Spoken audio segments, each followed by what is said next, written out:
The grand opening of the Ashford Zenith Hotel was a symphony of clinking champagne glasses and forced, high society laughter. For Brenda Collins, a junior intern at Ashford Media, it was less a party and more a high-stakes, nerve-wracking exam. She stood a few feet behind her boss, the formidable Christian Ashford, her role for the night to be invisible, efficient, and to anticipate his every need. The air crackled with a tension so thick, it was almost a physical presence. Across the room, Melissa, Christian's beautiful and very recent ex-fiancée, was holding court. On her arm, displaying a new, ostentatious diamond ring, was Edgar Thorne, a man who was not only Christian's biggest business rival, but until a month ago had been his best friend. They were not just a new couple, they were a newly engaged couple, a picture of triumphant, brutal betrayal. Then, Melissa made her move. She glided toward them, her smile a predatory slash of red lipstick. Her eyes swept over Brenda with dismissive indifference before landing on Christian. "Christian, darling," she purred, her voice dripping with false sweetness. "Aren't you going to introduce me to your company?" The word company was an insult, designed to label Brenda as insignificant, a temporary placeholder. The air grew thick. This was a public challenge, a power play in front of his entire world. Brenda braced herself, expecting Christian to deliver a cold, cutting remark and dismiss them. Instead, he did something completely unexpected. He turned, and in one smooth, deliberate motion, he placed a hand on the small of Brenda's back. The touch was possessive, a silent, undeniable claim that sent a jolt of pure shock through her. He pulled her slightly forward to his side. "Melissa, Edgar," he said, his voice a mask of cool, unwavering confidence. "This is Brenda Collins." He paused, letting the tension build before delivering the final, devastating blow. "My fiancé." Brenda froze, her heart stopping in her chest. "Fiancé?" The word echoed in the sudden, stunned silence around them. Melissa's perfect smile faltered, her eyes wide with disbelief. Edgar looked equally floored. As the shockwave rippled through their small group, Christian leaned in, his lips brushing against Brenda's ear. The familiar, clean scent of his aftershave, something woody and sharp, like cedar and gin, filled her senses, clouding her panic. His voice was a low, urgent whisper, a sound no one else could hear. "Please, pretend to be my fiancé," he murmured. "I'll explain everything later. Just trust me." The command was there, but underneath it, she heard something she had never heard from the powerful Christian Ashford before. A raw, almost desperate plea. It was the first, tiny crack in his impenetrable armor. Brenda's mind raced, processing the chaos in a split second. She was on a stage she hadn't chosen, in a play she didn't know the lines to. But she was a performer. She looked past Christian, directly at Melissa's stunned face. A slow, sweet smile spread across her own lips. She extended her hand, her movements graceful and sure. "It's a pleasure to finally meet you," Brenda said, her voice a melody of warm confidence. "Christian has told me you two were close." The word close was delivered with the faintest, most brilliant hint of ironic pity, a masterpiece of subtext. It left Melissa speechless and made Christian stare down at her, not with gratitude, but with a look of pure, startled, and grudging admiration. The game had just begun, and she had already proven she knew how to play. "Hey, before we continue, tell me in the comments, what city and country are you watching from right now? I love connecting with our amazing audience from around the world. Let's move on." The moment they were out of sight, Christian's hand dropped from Brenda's back. He pulled her through a set of French doors onto a secluded, moonlit balcony, the cool night air a stark contrast to the heated tension of the ballroom. The mask of the adoring fiancé fell away, replaced by the sharp, analytical gaze of the CEO. "What was that?" he asked, his voice a low, dangerous murmur, a mixture of irritation and grudging admiration. "Clothes?" Brenda didn't flinch. She turned to face him, her own expression cool and defiant. "You put me on the stage, Mr. Ashford," she replied, her voice steady. "I just decided to perform." A slow, almost imperceptible smile touched his lips. He had expected a panicked, pliable intern. He had gotten a co-conspirator. "Impressive," he conceded. He walked to the edge of the balcony, looking out at the city lights, gathering his thoughts. "But this doesn't end tonight." He turned back to her, all business now. "I need a fiancée, a believable one, to navigate the next few months of social and corporate events without looking like the man my ex-fiancée and my ex-best friend left in the dust." He laid it out with cold, transactional clarity. "It protects my image, which protects my business. It's a problem that needs a solution." "And I'm the solution," Brenda finished for him, her voice flat. "You are," he confirmed. He then made his offer. A bonus so generous, it made her breath catch. A promotion from intern to a special projects role, working directly with him. A life raft for the mountain of student debt she was drowning in. She felt a surge of anger at being used, but it was quickly overshadowed by the intoxicating pull of the opportunity. This was her chance. A chance to finally prove her worth, to have a seat at the table, not just serve the coffee. "I'll do it," she said. "But not just for a bonus. I want a real project to lead, something with substance. I want to prove my value to this company, not just to your ex-fiancée." He studied her for a long moment, a flicker of genuine surprise in his eyes. She was negotiating. "Very well," he agreed. "But understand this, Brenda. This is a business arrangement." He took a step closer, his presence seeming to shrink the balcony. "And that brings us to the most important rule. There is no room for emotion in this. No messy feelings, no complications. The first and only rule of our agreement is, you do not, under any circumstances, fall in love with me." The rule was delivered with a cold, arrogant finality, a clear warning that his heart was not part of the deal. Brenda let out a short, humorless laugh. She looked him up and down, her gaze deliberately dismissive.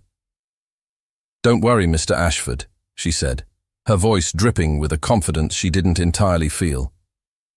"My heart is in no danger with you." She turned to walk back into the party, but his voice stopped her. "Wait." She paused, her back to him.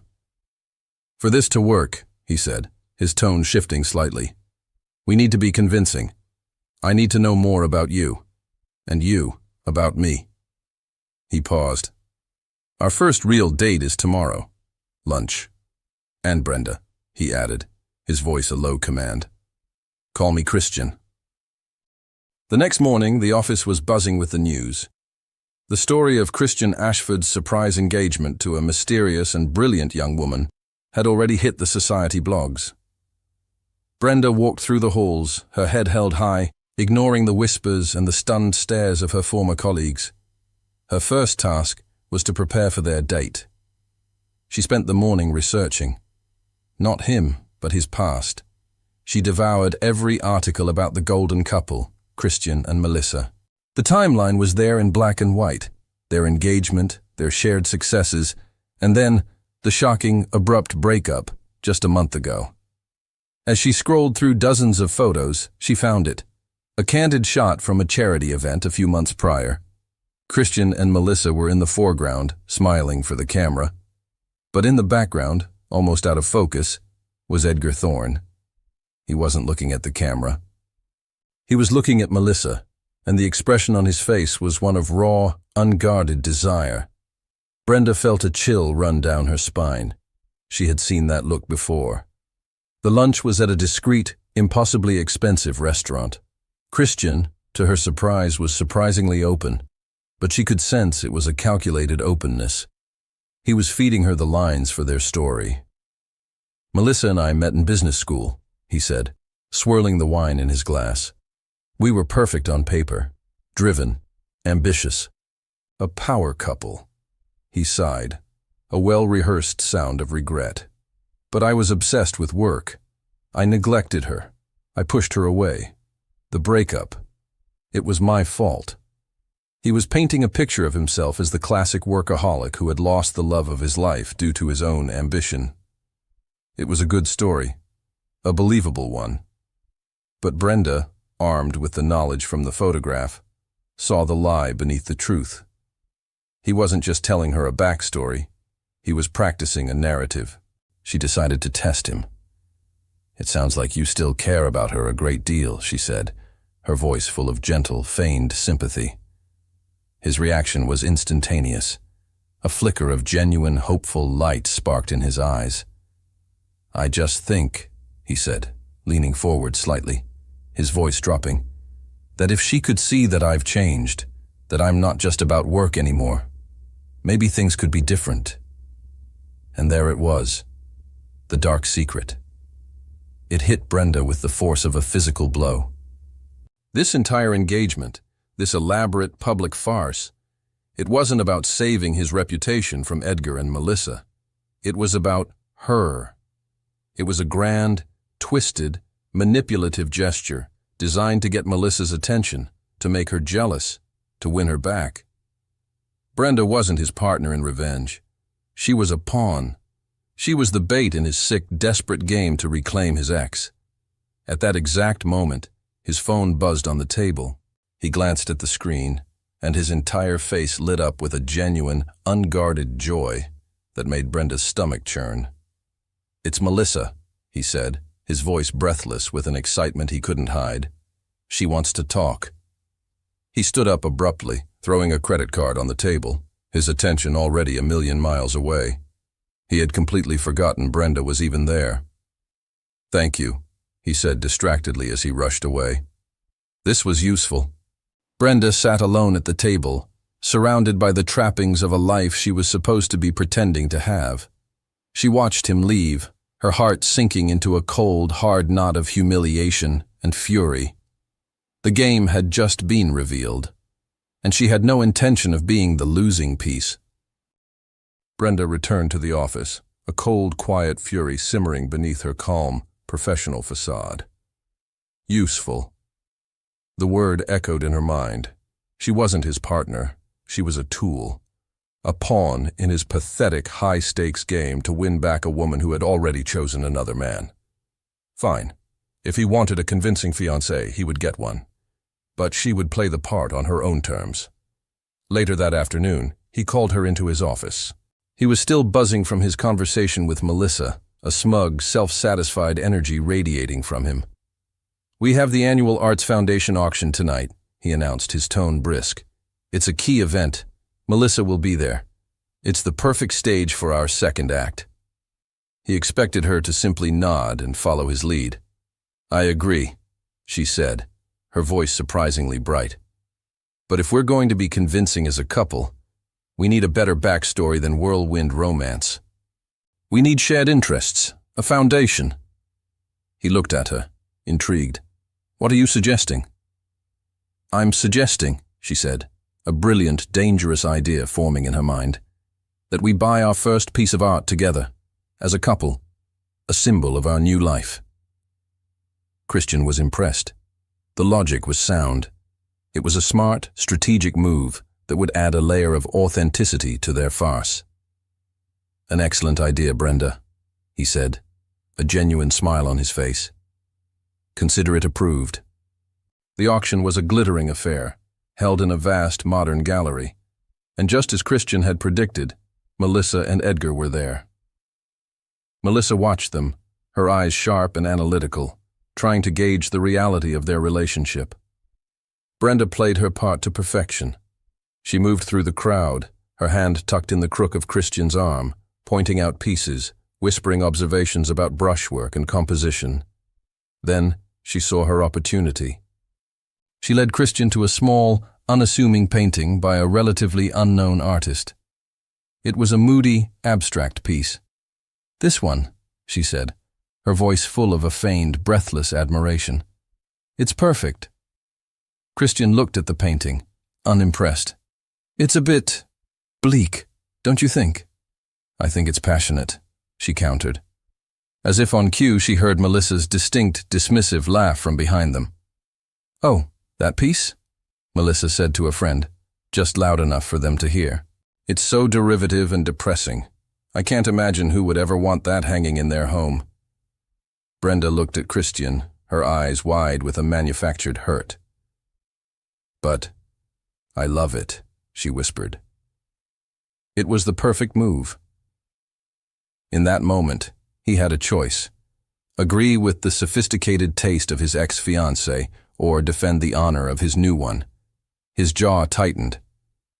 Then we'll get it, he said, his voice a low, protective growl. The bidding began. To Brenda's delight, another man in the front row, a wealthy-looking investor, seemed to be interested in the same piece. A bidding war erupted. Go on, Christian, Brenda whispered, her hand on his arm. Don't let him win. Caught up in the thrill of the competition, his pride on the line, Christian bid aggressively, driving the price higher and higher, far beyond the painting's actual worth. He won, the gavel falling with a satisfying thud. He turned to Brenda with a triumphant smile. Later, as they were waiting for the painting to be wrapped, the investor who had been bidding against them approached. He wasn't looking at Christian. He was looking at Brenda, a knowing, appreciative smile on his face. Congratulations, the man said to her. You played that beautifully. You made me drive up the price on your own boyfriend just for the sport of it. He chuckled. You are a brilliant negotiator. He walked away, leaving Christian standing there, his triumphant smile slowly fading as the realization crashed down on him. He looked at Brenda. He had been played. She hadn't just chosen a painting. She had chosen an opponent. She had manipulated him, using his own ego and his rivalry with Melissa against him, and had made him look like a passionate, lovesick fool in front of the entire room. He stared at her, his expression a mixture of pure, stunned shock and a new, dangerous, and undeniable respect. The pawn had just moved like a queen. Christian was furious and impressed. Brenda's stunt at the auction had been a masterful move, a public declaration that she would not be a passive piece in his game. The dynamic between them shifted again. The air in the office was thick with a new, unspoken respect and a simmering, electric tension. He was the boss, but she had proven she could be his equal in strategy and manipulation. A week later, he announced their next required appearance. The annual executive retreat is this weekend, he said, his voice carefully neutral. At the Ashford Vineyard, attendance is mandatory. The retreat was a high-stakes weekend of workshops, networking, and schmoozing. And, to Brenda's horror, she discovered that to maintain the illusion of their engagement, they had been assigned to the same private, luxurious cabin. The tension in the small, intimate space was palpable. They drew an invisible line down the middle of the living area. He took the master bedroom. She took the guest room. But the forced proximity was a constant, unnerving presence. They would bump into each other in the small kitchen while getting coffee, a jolt of electricity passing between them. They would sit on opposite ends of the sofa at night, both pretending to work, both acutely, painfully aware of the other's presence. During the day, Brenda was a star. She was intelligent, charming, and her sharp insights during a brand strategy workshop impressed several of the company's most important clients. Christian watched her, a confusing mixture of pride and irritation churning in his gut. She was his greatest asset and his most formidable opponent. The breaking point came on the final night, during a large outdoor dinner party under the stars. The wine was flowing freely, and the atmosphere was relaxed. A rival CEO, a handsome, notorious playboy named Julian Croft, made a direct line for Brenda. I was incredibly impressed with your presentation today, Brenda, Julian said, his voice a smooth, charming purr. A mind like yours is wasted at Ashford Media. He smiled, a dazzling, predatory smile. My private cellar has a few vintages that would put this table wine to shame. Perhaps you'd care for a tour. Brenda, still committed to her game of testing Christian's limits, felt a thrill of dangerous power. She smiled back at Julian, a slow, considering smile. "That's a very tempting offer, Mr. Croft." She saw Christian across the lawn. He was watching them, his face a mask of stone, his eyes dark and unreadable. But she saw his hand, the one holding a wine glass, tighten until his knuckles were white. He began to walk toward them, his stride measured, controlled. But before he could reach them, Brenda turned back to Julian. "Thank you for the offer," she said, her voice clear and firm. "But I'm afraid my fiancé has a no-touch policy when it comes to his rival's assets." She had just used Christian's own cold corporate language against him, a public acknowledgement of their farce. She expected Christian to be furious. Instead, when he reached them, he did something completely unexpected. He ignored Julian entirely. He took the wineglass from Brenda's hand, took a slow, deliberate sip, and then, his eyes locked on hers, he said, "Our wine back at the cabin is better." He then turned to a stunned Julian Croft. "She's with me," he said, the words a simple statement of fact, a quiet, absolute claim. He placed a hand on the small of Brenda's back and guided her away, leaving the rival CEO speechless and Brenda's heart hammering against her ribs. His possessiveness, his quiet, unwavering claim on her, was no longer just a performance. It was becoming real. And it was confusing and terrifying and thrilling all at once. The walk back to the cabin was a silent, charged affair. The scent of pine and damp earth filled the cool night air, but neither of them noticed. The space between them crackled with the unspoken words from the party. The moment the cabin door closed behind them, Brenda spun around to face him. "What was that?" she demanded, her voice a furious whisper. "She's with me? You sounded like you owned me." "Did I?" he countered, his voice dangerously quiet as he loosened his tie. He walked to the small bar and poured himself a whiskey. "Perhaps I was just playing my part. The jealous, possessive fiancé. Isn't that the reaction you've been trying to provoke all week?" "This isn't a game anymore, Christian," she shot back, her frustration boiling over. "You're not just playing a part. You were genuinely angry. I saw it in your eyes." "And what if I was?" he retorted, turning to face her, his eyes blazing with an emotion she couldn't quite decipher. "What if I didn't like the way he looked at you? What if I didn't like the idea of him taking what is mine?" The word mine hung in the air, a raw, possessive claim. "I am not yours," she cried, her voice breaking with a mixture of anger and a strange, thrilling fear. "I am a business arrangement, a tool for your pathetic revenge scheme against Melissa." The name, Melissa, hit him like a physical blow. He flinched, and his anger seemed to drain away, replaced by a sudden weary vulnerability. "You're right," he admitted, his voice a hoarse, broken whisper. He sank onto the edge of the sofa, running a hand through his hair. "It started because of her, but it's not about her anymore. It hasn't been for a long time." He looked up at her, his carefully constructed armor completely gone, leaving only the raw, wounded man beneath. "I didn't like seeing him with you," he confessed, his voice barely audible. "And no, it had nothing to do with Melissa. It had everything to do with you. And that," he said, a look of pure self-loathing on his face, "terrifies me." It was the first truly honest, completely unguarded thing he had ever said to her. It was a confession of a feeling so powerful it had broken through his legendary control. Brenda stared at him, her own anger dissolving in the face of his raw vulnerability. The tension in the room shifted, the anger and the games replaced by something electric, uncertain, and undeniably real. He stood up and took a hesitant step toward her. "Brenda, He didn't finish the sentence. The shrill, piercing sound of the cabin's fire alarm suddenly ripped through the silence, its red light flashing, bathing the room in a frantic, pulsating glow. The moment was shattered. The confession was left hanging, incomplete, drowned out by the screeching, impersonal alarm. The fire alarm was, of course, a false alarm, triggered by a drunken guest in a neighboring cabin, but the damage was done. The raw, vulnerable moment between Christian and Brenda was obliterated, replaced by an awkward, suffocating silence. They returned to the city the next morning, the unspoken confession hanging between them like a ghost.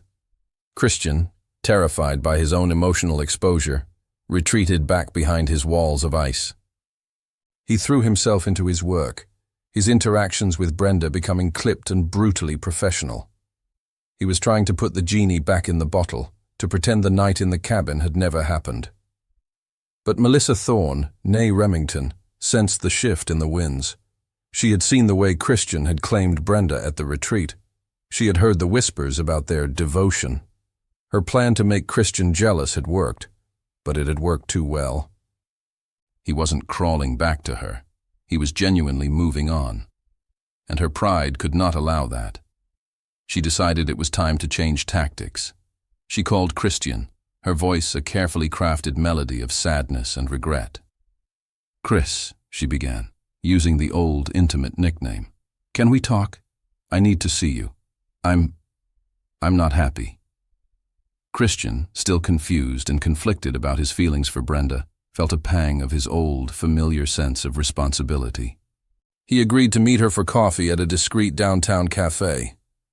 At the cafe, Melissa played her part to perfection. She didn't talk about getting back together. Instead, she spoke of her new life with Edgar, her voice full of a subtle, tragic unhappiness.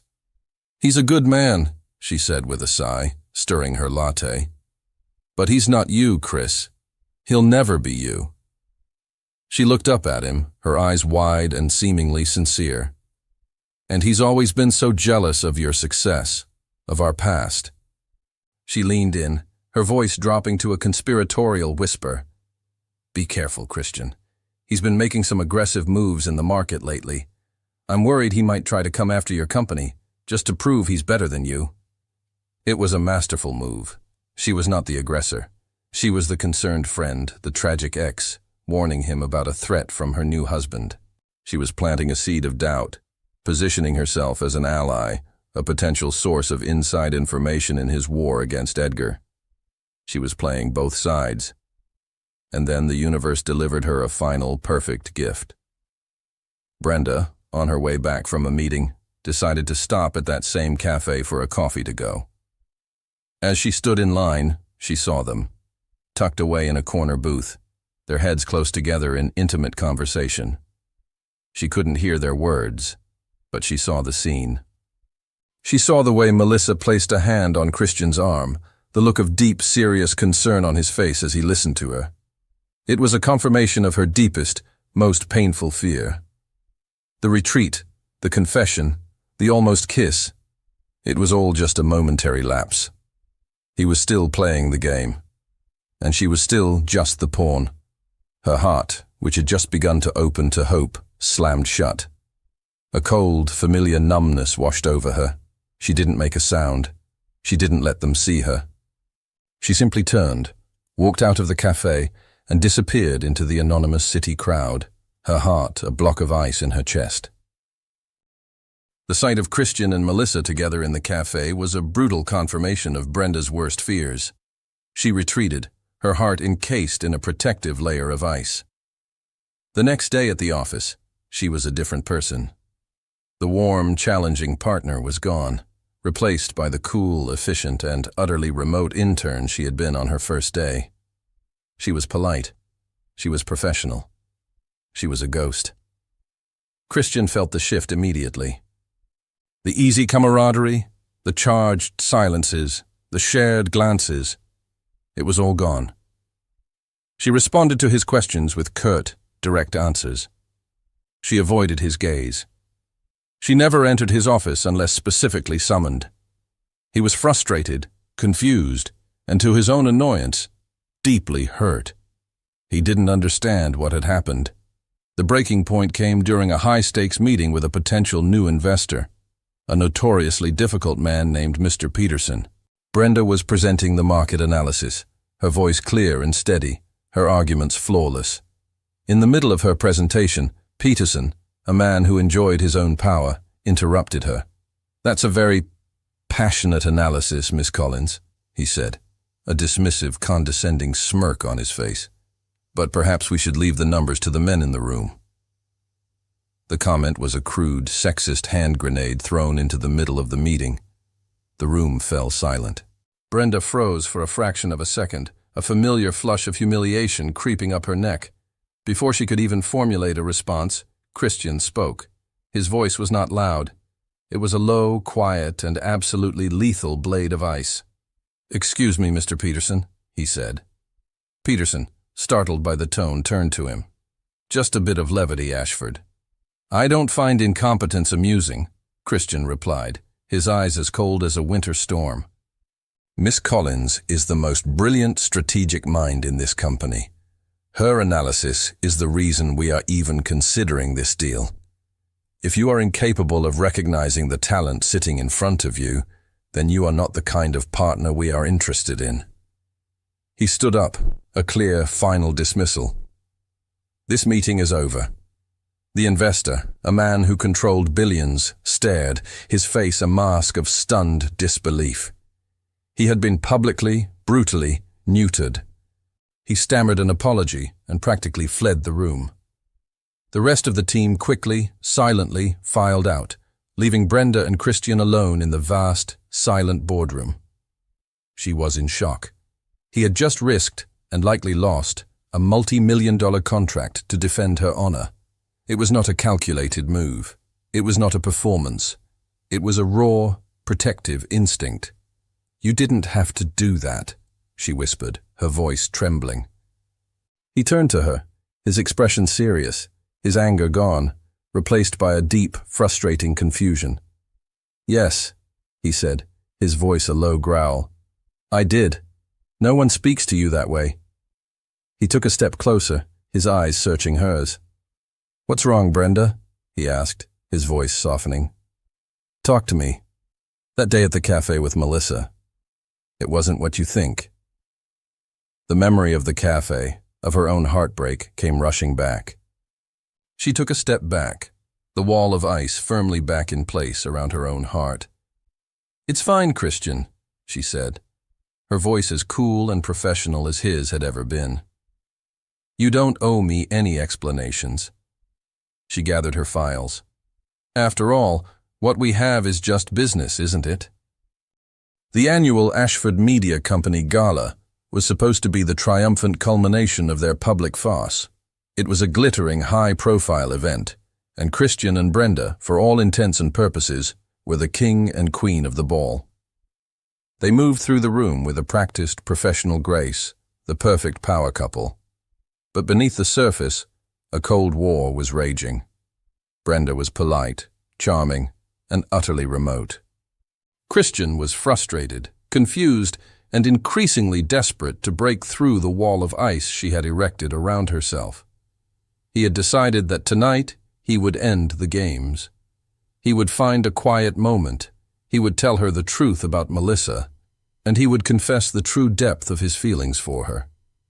His plan was derailed by the unexpected arrival of Melissa herself. She appeared at his side, alone this time, her face a mask of frantic emotional urgency. "Christian," she whispered, grabbing his arm. "I need to talk to you, alone, now." She glanced around the crowded room. "It's about Edgar. And about us." Christian felt a pang of his old, familiar sense of responsibility. He looked over at Brenda, who was engaged in a conversation across the room. "Brenda," he called out, "wait for me. I'll be right back." He followed Melissa to a small private lounge off the main ballroom, the heavy door closing behind them. "I made a mistake, Chris," Melissa began, her eyes filling with tears. "A terrible mistake. I left Edgar. I finally told him it was over. Being with him, it made me realize." She took a step closer, her hand coming up to his chest. "It's always been you. I still love you." Before Christian could even process her words, before he could form a response, she did something he never expected. In a move of pure, desperate finality, she threw her arms around his neck, stood on her toes, and kissed him. He was so stunned, so completely blindsided by her action, that for a split second he just stood there, frozen, his mind reeling. And that was the moment Brenda chose to come looking for him. Worried by his long absence, she had followed the path he had taken. She found the door to the lounge slightly ajar. She peered inside, and she saw it. She saw Melissa, her arms wrapped around Christian's neck. She saw them kissing. But what destroyed her, what shattered the last, tiny, hopeful piece of her heart, was not the kiss itself. It was his reaction, or rather his lack of one. He was just standing there, letting it happen. He wasn't pushing her away. He wasn't pulling back. He was just still. For Brenda, that stillness was a choice. It was acceptance. It was a confirmation of every fear she had ever had. She was the pawn. She had always been the pawn. And the game was finally, truly, over. She didn't make a sound. She didn't cry out. She simply backed away from the door, a silent, choking sob caught in her throat. She turned, and with her heart in a million pieces, she ran from the party, from the lie, from the man who had just, in the most brutal way possible, confirmed that he had never been hers at all. The moment Melissa's lips touched his, Christian's shock gave way to a cold, sharp clarity. This wasn't a kiss of passion. It was an act of possession, a final, desperate power play. He grabbed her by the arms and firmly pushed her away. "What are you doing?" he demanded, his voice a low, furious growl. "It's over, Melissa. It has been for a long time." He didn't wait for her reply. He turned and strode out of the lounge, his eyes scanning the crowded ballroom, searching for Brenda. But she was gone. A cold, sharp panic, an emotion he hadn't felt in years, seized him. He pulled out his phone, his fingers fumbling as he dialed her number. It went straight to voicemail. He tried again. Voicemail. He ran from the party, ignoring the confused calls of his colleagues, and jumped into his car. He sped through the city streets, his mind a chaotic storm. She had seen it. She must have seen it. And she had misinterpreted his shock as acceptance. He screeched to a halt in front of her apartment building. He ran to her door and pounded on it, his usual control completely gone. "Brenda, open the door!" he yelled, his voice raw with a desperation he didn't try to hide. "Please, it wasn't what it looked like. I didn't kiss her back." He was met with a dead, crushing silence from the other side of the door. He leaned his forehead against the cool wood, defeated. Just as he was about to turn away, the door opened. But it wasn't Brenda. It was her best friend, a woman named Sarah, her face a mask of pure, protective fury. "She doesn't want to talk to you," Sarah said, her voice a blade of ice, blocking the doorway. "She's already packed a bag. She's gone." The words hit him like a physical blow. "Gone? Gone where?" "Away from you," Sarah retorted with contempt. "And you want to know the worst part? The most heartbreaking part?" She took a step closer, her eyes blazing. She saw the kiss, and the only thing she said, through her tears, was, "It's my fault. I knew it was a game, and I let myself fall in love anyway." The revelation that Brenda was blaming herself, that she saw his betrayal as her own failure, was a pain more profound than any business loss, any public scandal. It was a complete and utter devastation of his soul. As he stood there, reeling from the news, another figure appeared in the doorway of the building, looking frantic and disheveled. It was Edgar Thorne. "Ashford," Edgar said, his voice breathless, desperate. "I need to talk to you. It's about Melissa." Christian, his mind a tempest of rage and grief, turned on him. "Get out of here, Thorne," he snarled. "You've done enough damage." "No, you don't understand," Edgar insisted, stepping forward. "She's not who you think she is. You don't know the half of it." The arrival of his greatest rival, his ex-best friend, at the absolute lowest moment of his life, created a scene of impossible, explosive confrontation. Christian was trapped, caught between the woman he had just lost and the man who held the key to the truth he never knew. Christian stared at Edgar, a cold, murderous rage building in his chest. "You have 5 seconds to get out of my sight before I do something we both regret," he growled. "Just listen to me," Edgar pleaded, his usual arrogance completely gone, replaced by a desperate, sweaty fear. "Melissa didn't leave me because she still loves you. She left me because I confronted her, because I found out what she was really doing." Despite his anger, a flicker of curiosity pierced through Christian's grief. "What are you talking about?" Edgar pulled out his phone, his hands trembling.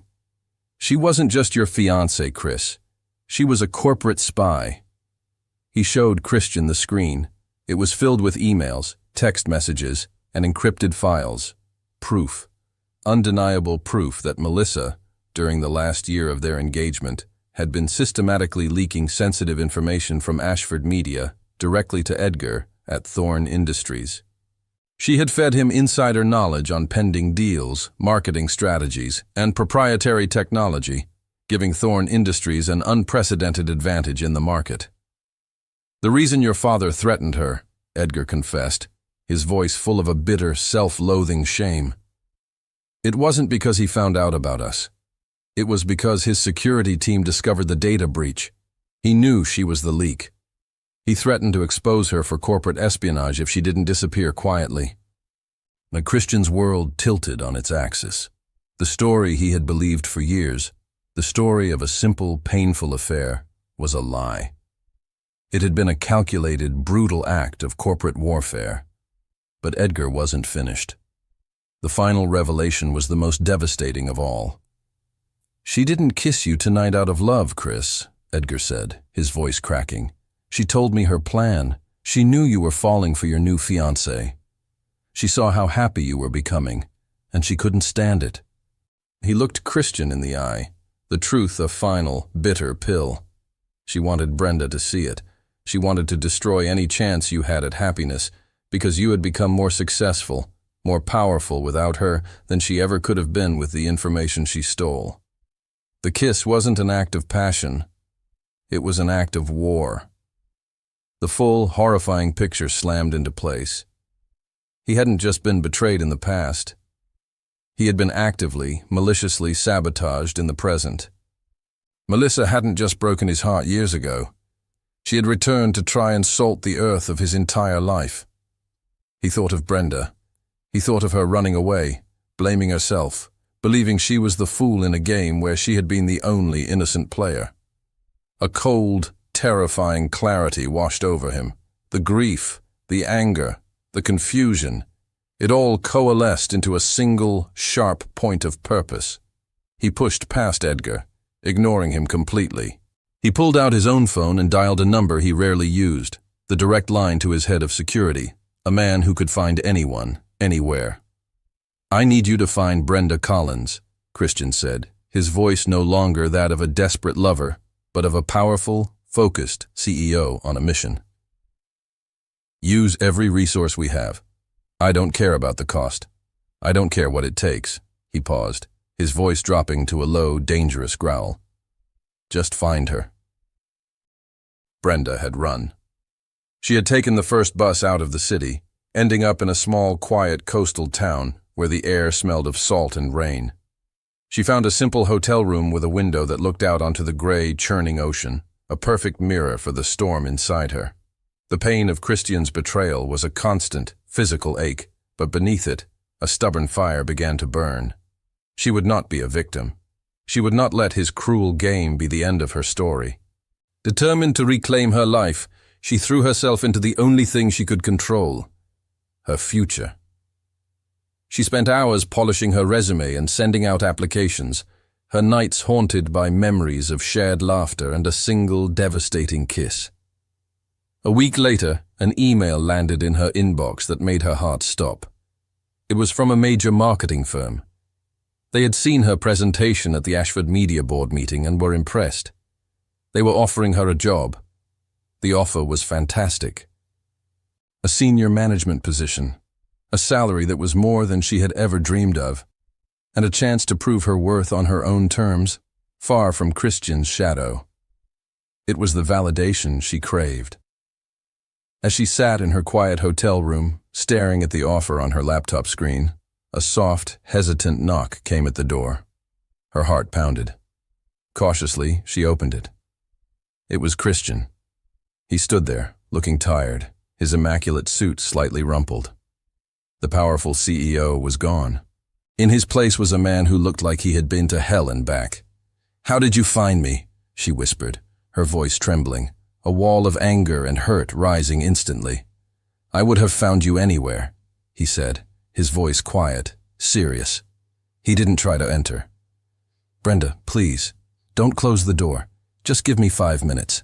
That's all I'm asking." She wanted to slam the door in his face, but the raw desperation in his eyes, the complete absence of his usual arrogance, held her in place. She stepped back, leaving the door open.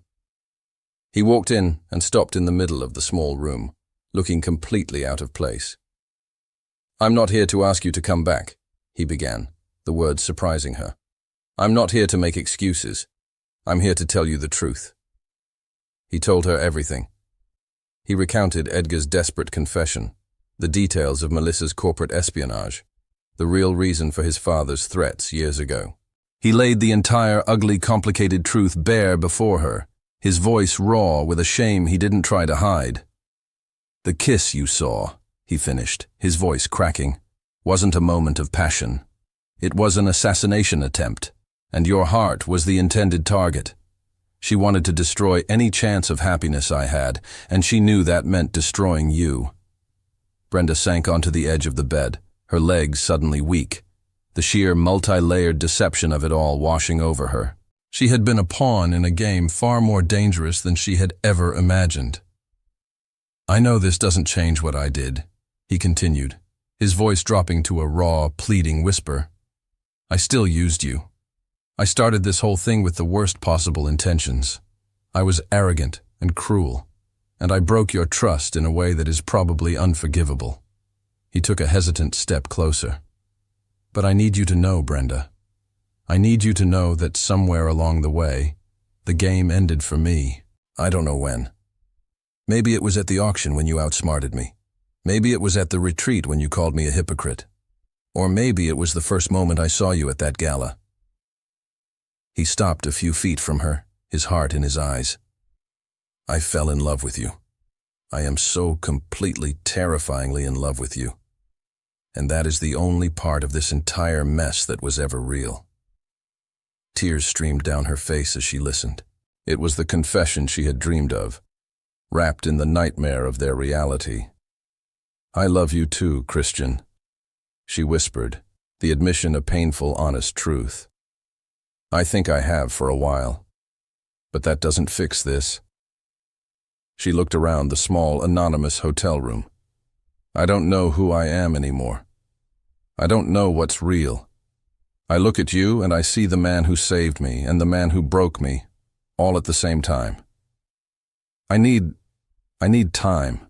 I need to find myself again, away from you, away from all of this." He looked utterly devastated, but he nodded, a slow, painful acceptance. He understood. He had created this damage, and he couldn't demand that she heal on his timeline. He glanced at the glowing laptop screen on the desk. "The job offer," he said, his voice full of a profound, heartbreaking respect. "I know about it. You should take it. You've earned it. You deserve a chance to build something that is entirely your own." He backed away toward the door, giving her the space she had just asked for. "I just wanted you to know the truth," he said one last time. "Goodbye, Brenda."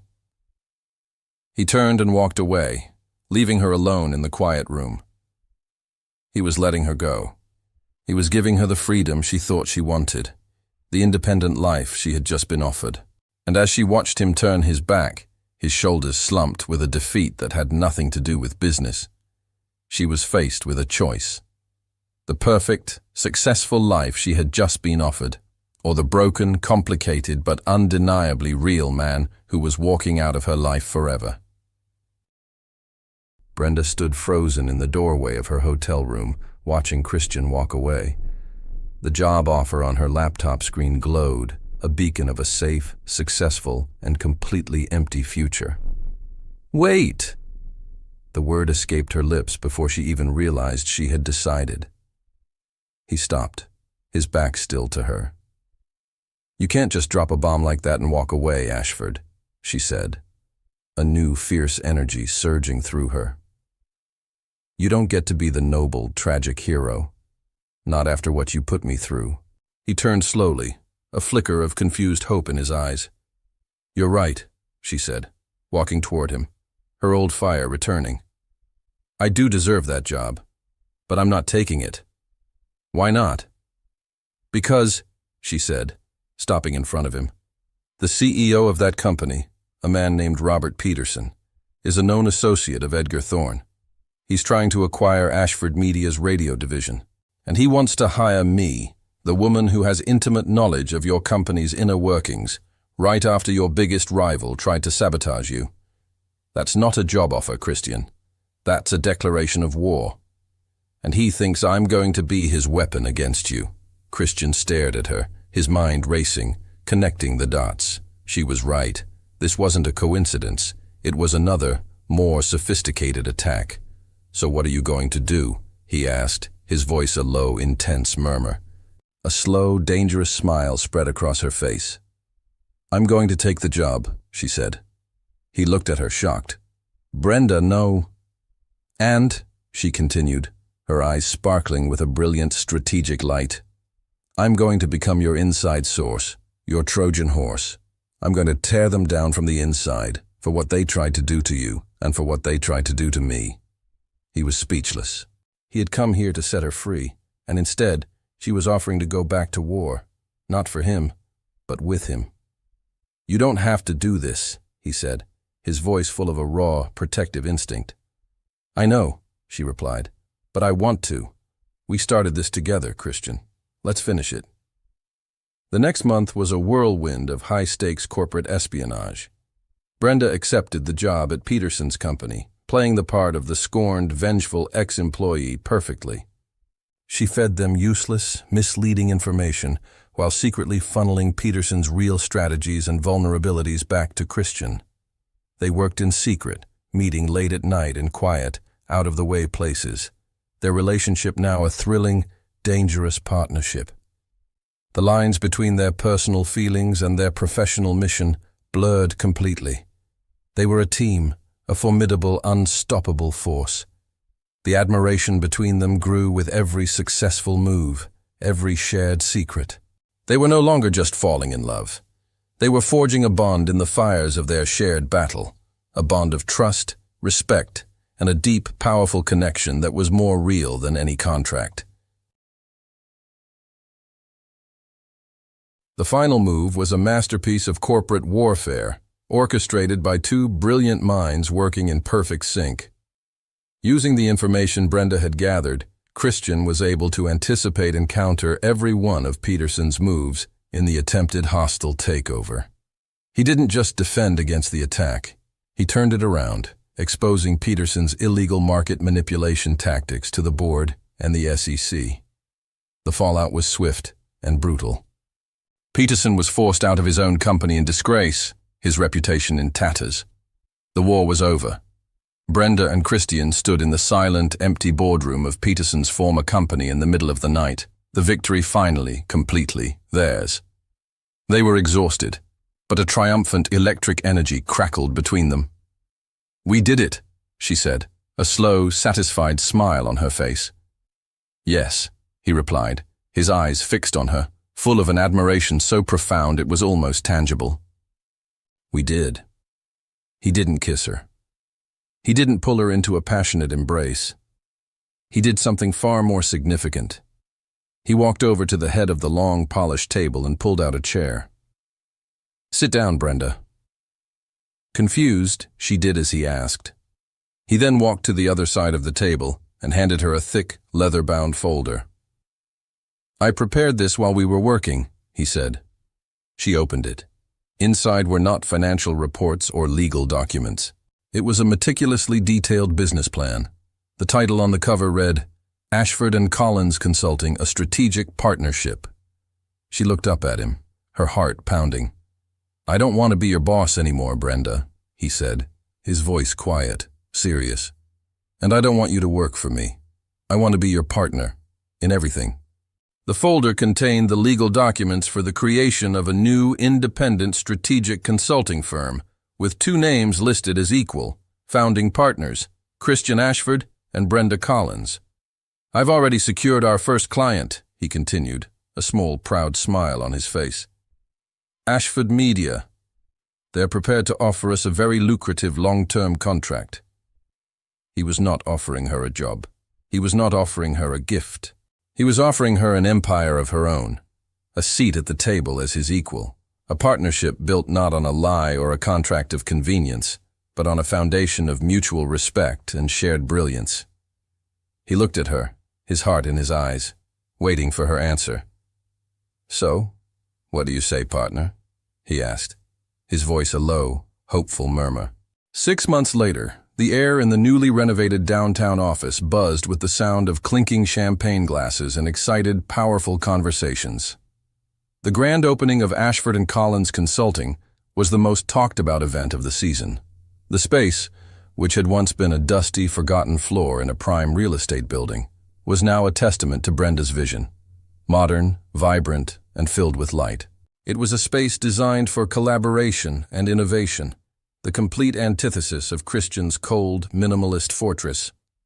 At the center of it all stood Christian and Brenda, side by side, greeting their guests not as a scandalous couple, but as equal, formidable partners. They were the new power duo in the city, their story now a legend in business circles, a story of rivalry, redemption, and a partnership forged in fire. Brenda moved through the crowd with a confidence that was entirely her own. She was no longer the timid intern or the vengeful pawn. She was a CEO, a founder, a woman who had built her own table instead of waiting for a seat at someone else's. She laughed as she spoke with a group of investors, her arguments sharp, her wit undeniable. From across the room, Christian watched her, a look of profound, quiet adoration on his face. He saw his father, a man notoriously difficult to impress, engaged in an animated conversation with Brenda, a genuine smile on his face as he listened to her explain her vision for the company's philanthropic arm. The success of their new venture was a testament to their strength as a team, a partnership that had proven to be more powerful than any solo empire. Later that night, after the last of the guests had departed, a peaceful, satisfied silence settled over the office. The scent of champagne and success lingered in the air. Brenda stood by the massive window, looking out at the glittering city lights, a city that no longer felt like a place of defeat, but a place of infinite possibility. Christian came up behind her, his arms wrapping gently around her waist. He didn't speak, simply resting his chin on her shoulder, sharing the quiet, triumphant moment with her. "We did it," she whispered, leaning back against his chest, the solid, familiar feel of him a comforting anchor. "No," he murmured into her hair, his voice a low, warm rumble. "You did it. I just provided the funding. This," he gestured to the beautiful office around them, "is all you, your vision, your strength." She turned in his arms to face him, a playful, challenging glint in her eye. "Are you trying to get out of doing your share of the work, Mr. Ashford?" He chuckled, a real happy sound that still made her heart skip a beat. "Never, Miss Collins. I'm just a humble senior partner, here to support the brilliant CEO." His expression turned serious, his eyes searching hers. "Are you happy, Brenda?" he asked, his voice full of a raw, hopeful vulnerability. "Truly happy." "I am," she said, her voice soft but sure. "I have my work, my independence, my self-respect." She reached up, her hand gently cupping his cheek. "The only thing missing is a signed contract." A flicker of the old, familiar tension passed between them. He led her to the large, modern conference table where a single, leather-bound document sat. It was the final official partnership agreement for Ashford and Collins Consulting. "Just one last signature," he said, his voice a little tight. He slid the document and a heavy, expensive pen across the table to her. Then it's all official. She picked up the pen, the weight of it familiar in her hand. She looked at the document, at the culmination of their long, complicated journey. She looked at him, at the man who had broken her, and then had broken himself to put her back together. She smiled, a slow, mysterious smile that made his heart pound. "I think," she said, tapping the pen thoughtfully against her chin, "that this contract is missing a clause." He looked at her, confused. "A clause? I had my legal team go over it 3 times. It's ironclad." "It's missing the most important clause of all," she replied. She took the pen, and, on the final page, just above the 2 neat lines for their signatures, she began to write. Her handwriting was elegant, confident. Clause 15. The senior partner, Christian Ashford, hereby agrees to love, honor, and cherish the founding partner, Brenda Collins, for the rest of his life. He further agrees to never again let his fear outweigh his heart, and to submit all future emotional disputes to a lifelong process of honest communication and mutual respect. She paused, then added one final line. This clause is permanent, non-negotiable, and effective immediately upon the signing of a marriage license.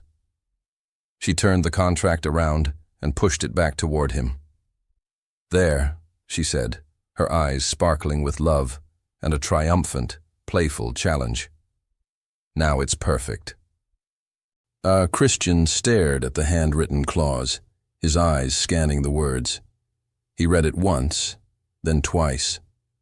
A slow, incredulous smile spread across his face, a smile that started in his eyes and lit up his entire being.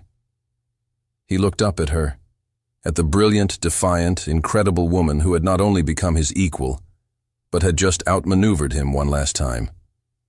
He let out a loud, genuine laugh, a sound of pure, unadulterated joy that echoed through their new, shared empire. He didn't say a word. He simply took the pen, and with a firm, steady hand, signed his name on the line beneath hers. He then walked around the table, pulled her to her feet, and into a deep, passionate kiss that sealed their final, most important deal. "I agree to your terms, Miss Collins," he whispered against her lips. "Contract accepted." Our story ends here, but many more are waiting for you. Subscribe. Tell me in the comments what you felt about this one, and we'll meet again very soon. Thank you, and see you in the next story.